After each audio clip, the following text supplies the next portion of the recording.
وباش تاكد هويتك اضغط على 3 نقاط اللي جايين في اعلى اليسار، راح تشوف علامه تعجب تحت حسابك، اضغط عليها وراح نديروا معلوماتنا الشخصيه. وفي الخانه الاولى دير البلد اللي راك مقيم فيه، دير اسمك في خانه جيفين نيم، زيد ادخل اللقب تاعك. وفي الخانه الرابعه دير تاريخ ميلادك. بعدها تختار الوثيقه الرسميه اللي راح تثبت بها هويتك، وتكون اما جواز سفر ولا بطاقه تعريف بيومتري ولا رخصه سياقه بيومتريه. وفي حالتنا راح نختاروا الاثبات عن طريق بطاقه التعريف الوطني. بعدها دير رقم تسلسلي في البطاقه، وكي تكمل تاكد من المعلومات اللي قمت بادخالها واضغط على نيكست. الان يخبرونا انه راح نقوموا بتصوير بطاقه التعريف الوطني ونديروا سيلفي. اضغط على ايدنتيتي فيريفيكيشن، قم باختيار الخيار الثاني واللي هو انك مقيم خارج الولايات المتحده واضغط على موافق.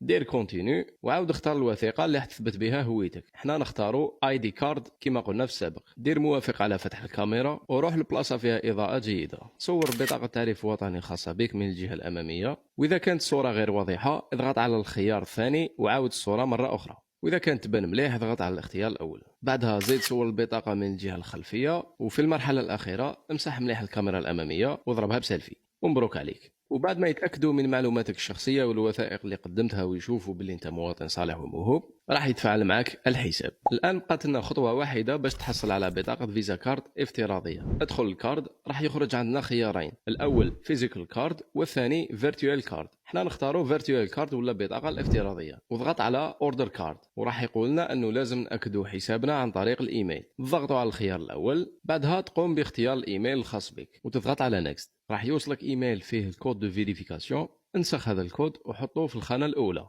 اختار الهاتف، زيد انسخ الكود الثاني اللي وصلك في الهاتف واضغط على تاكيد. وهكا تبقى لك مرحله دفع مصاريف البطاقه واللي هما $10. ومبروك عليك.